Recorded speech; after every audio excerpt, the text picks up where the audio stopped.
Welcome to Shri Gyansagar online YouTube channel.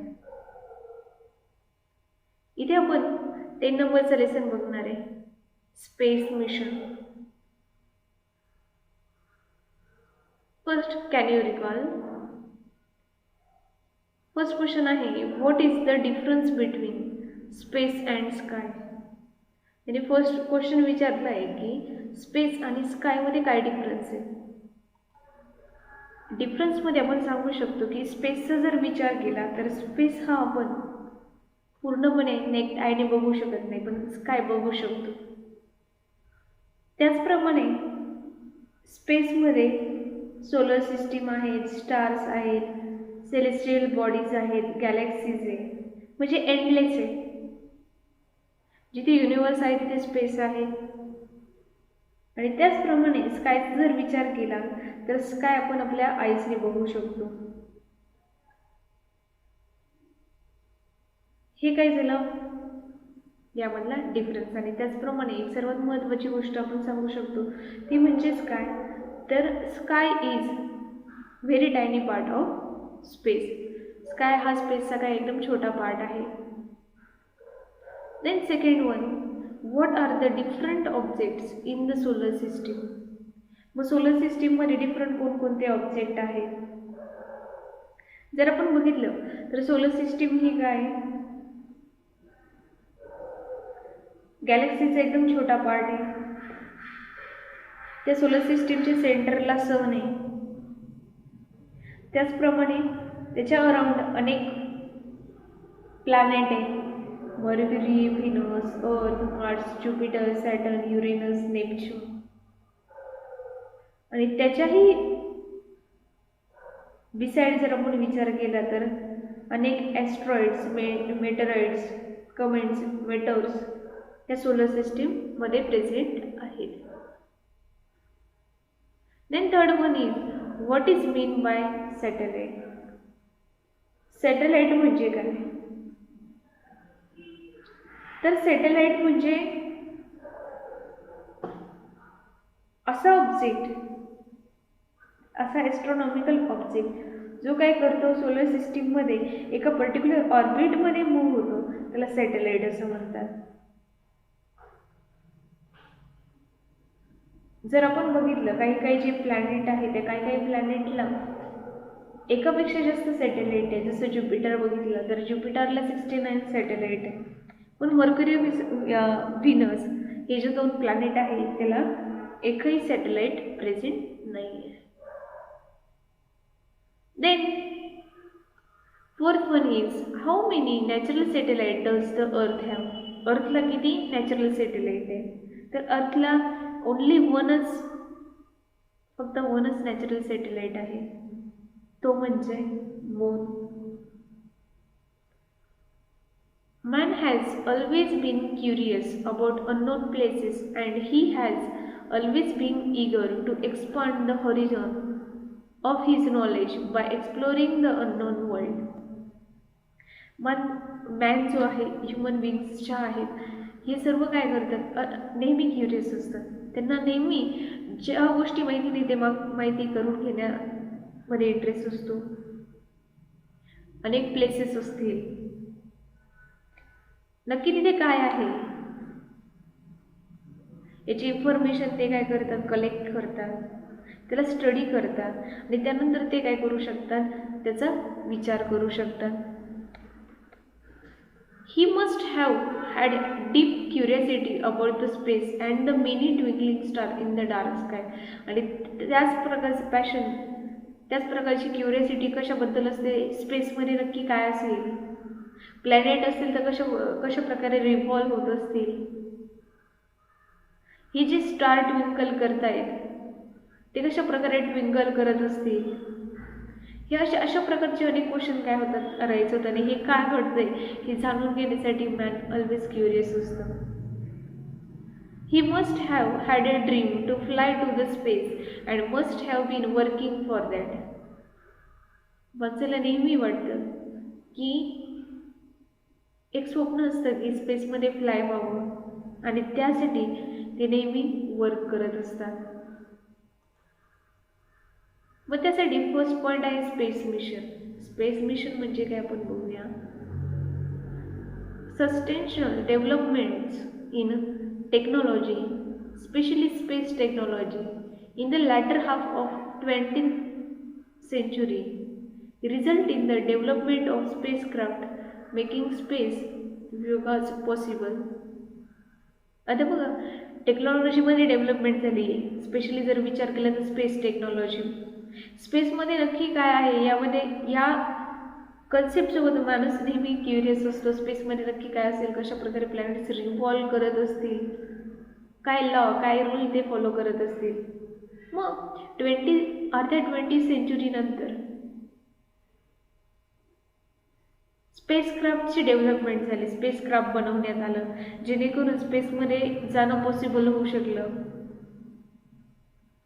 Since then, more than 1,000 artificial satellites have been placed into the orbit around the Earth. आणि जेव्हा spacecraft develop झालं त्यानंतर 1000 पेक्षा जास्त artificial satellite अर्थच्या ऑर्बिटमध्ये place करण्यात आले. अर्थ एका पर्टिक्युलर ऑर्बिटमध्ये रिव्हॉल्व करेल, त्या ऑर्बिटमध्ये हे आर्टिफिशियल सॅटेलाइट प्लेस करण्यात आले. Additionally space mission have been undertaken for close observation of various object in our solar system. मग स्पेस मिशनचा मोटिव्ह काय होता, तर जे स्पेसमध्ये जे सोलर सिस्टीममध्ये जे वेगवेगळे ऑब्जेक्ट आहे त्याचं क्लोजली काय करणं, ऑब्झर्वेशन करणं. We will learn about all this in this chapter. आणि याच्याशी रिलेटेड जेवढ्या कन्सेप्ट आहे स्पेसक्राफ्ट किंवा सोलर सिस्टीममध्ये कशा प्रकारे काय केलं जातं, ऑब्जेक्ट क्लोजली बघितला जातो, या सर्व कन्सेप्ट आपण ह्या चॅप्टरमध्ये बघणार आहोत. We can classify the space mission into 2 category. Space mission जे आहे ते 2 कॅटेगरीमध्ये क्लासिफाय केलं जातं. In one type of mission the object is to put artificial satellite in orbit around the earth for research and various other useful application. मग first टाईपमध्ये first जे mission असतं ते काय असतं, काय ऑब्जेक्टिव्ह असतो फर्स्ट टाईपचा, तर आर्टिफिशियल सॅटेलाइट काय केलं जातं, अर्थच्या अराउंड ऑर्बिटमध्ये प्लेस केलं जातं.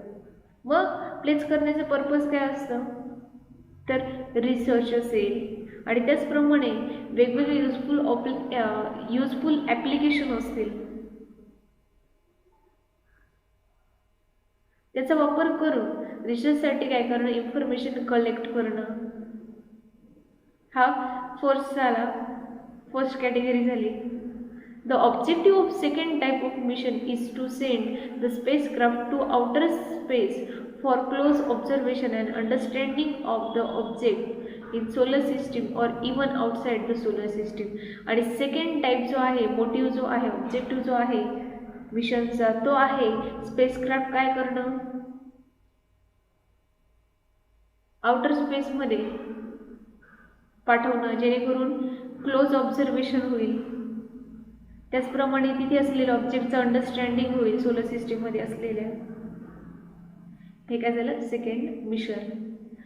अशा प्रकारे 2 कॅटेगरीज त्यांनी स्पेस मिशनचे सांगितले आपल्याला.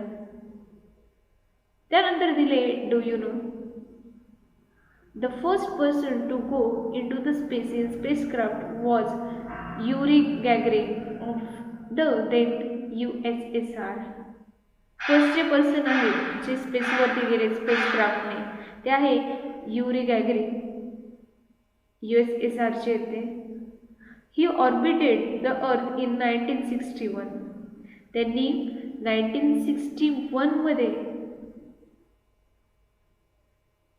अर्थ ऑर्बिटमध्ये स्पेसक्राफ्ट प्लेस केलेलं होतं. The first person to step on the moon 1969 was Neil Armstrong of USA. आणि त्यानंतर मूनवरती जाणारे फर्स्ट पर्सन जे होते ते नील ॲर्मस्ट्रॉंग USAचे 1969 मध्ये ते मूनवरती गेले. Rakesh Sharma of India orbited the earth in 1984 in the Russian spacecraft. इंडियामधून जाणारे राकेश शर्मा 1984 मध्ये रशियन स्पेसक्राफ्टमध्ये ते गेले होते. Kalpana Chawla and Sunita Williams of Indian origin also participated in space exploration through the mission organized by NASA, National Aeronautics and Space Administration of USA. त्याचप्रमाणे त्यांनी सांगितलं की सुनीता विल्यम्स, कल्पना चावला हे सुद्धा इंडियन ओरिजिनचे जे आहेत यांनी पण जे स्पेस मिशन ऑर्गनाईज केलं होतं नासाने, नासाचं लॉंग फॉर्म आहे National Aeronautics and Space Administration, यांच्या ॲक्टिव्हिटीमध्ये त्यांनी पार्टिसिपेट केलेलं होतं स्पेस एक्सप्लोरेशनच्या. Then can you recall which type of telescope are orbiting around the earth, why it is necessary to put them in the space. त्यांनी विचारलं की कोणत्या टाईपचे टेलिस्कोप हे अर्थच्या ऑर्बिटमध्ये प्लेस केलं जातं आणि ते प्लेस करणं तिथे स्पेसमध्ये का नेसेसरी. आता बघा 3 टाईपचे टेलिस्कोप आहेत जे अर्थच्या अराउंड ऑर्बिट केले जातात. फर्स्ट आहे ऑर्बिटल रिफ्रॅक्टिंग टेलिस्कोप, सेकंड आहे ऑप्टिकल रिफ्लेक्टिंग टेलिस्कोप आणि थर्ड वन आहे रेडिओ टेलिस्कोप. असे 3 प्रकारचे टेलिस्कोप काय केले जातात अर्थच्या अराउंड ऑर्बिटमध्ये प्लेस केले जातात. मग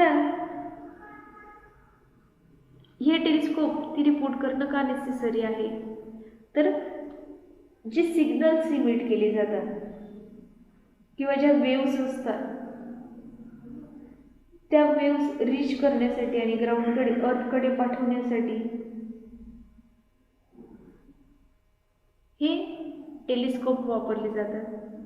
इमिट करण्यासाठी लाईट वेव्स किंवा ज्या रेडिओ वेव्स आहेत त्यासाठी टेलिस्कोप लावणे ते गरजेचं आहे.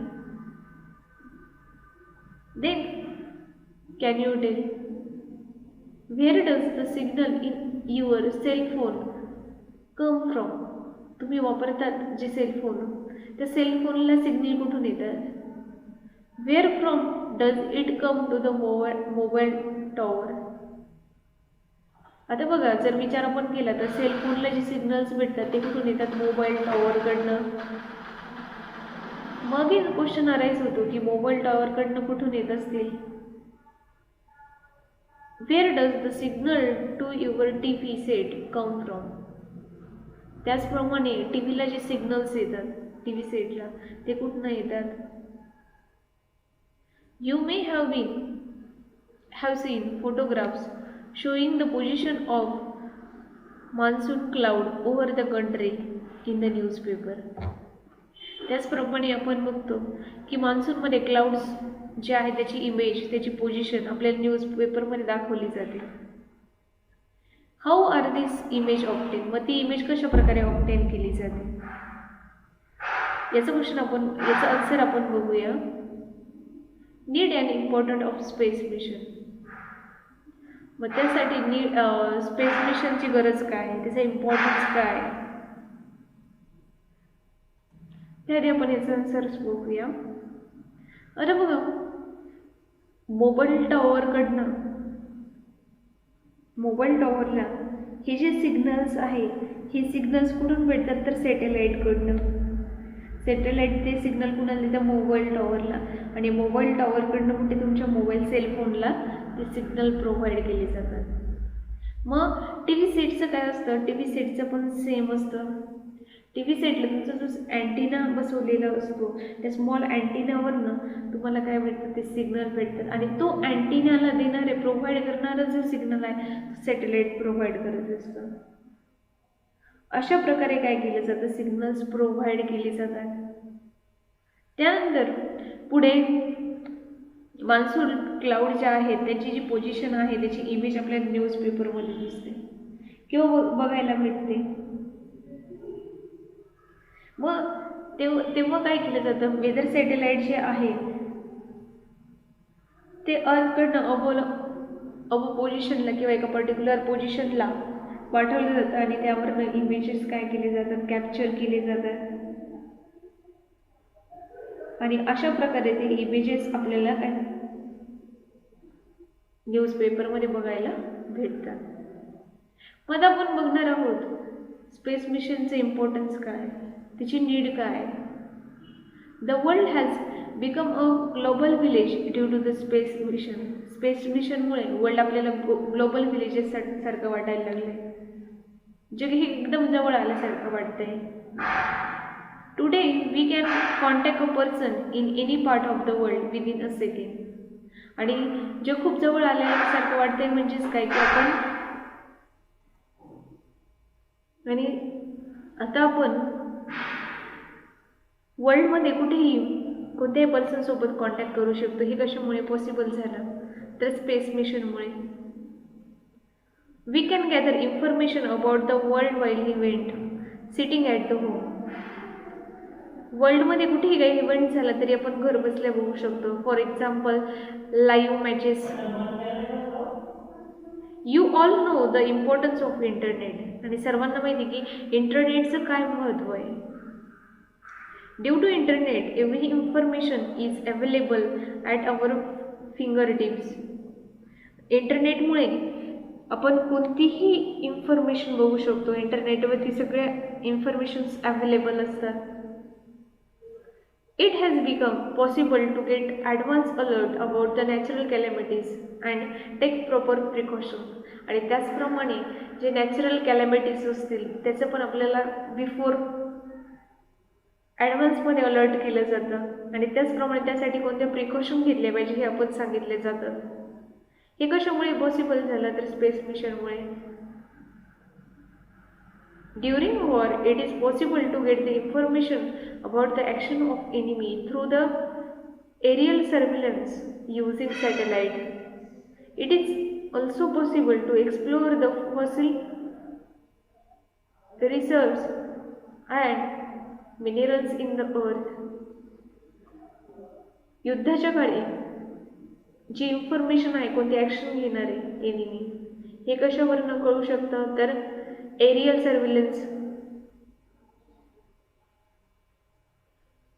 त्याचप्रमाणे कुठे फॉसिल आहेत त्याचे साठे कुठे आहेत मिनरल कुठे आहेत हे पण आपण आयडेंटिफाय करू शकतो फाइंड आउट करू शकतो. दस there are unlimited application of space mission. अशा प्रकारचे अनेक ॲप्लिकेशन आहेत स्पेस मिशनचे. Today, space technology is an inevitable part of the development of the nation. आणि त्याचप्रमाणे रिसेंटली आपण बघितले स्पेस टेक्नॉलॉजीमध्ये डेव्हलपमेंट झाली म्हणजे नेशन काय डेव्हलप झाला आहे. नेशनच्या डेव्हलपमेंटसाठी स्पेस टेक्नॉलॉजीमध्ये डेव्हलपमेंट होणं फार गरजेचं आहे.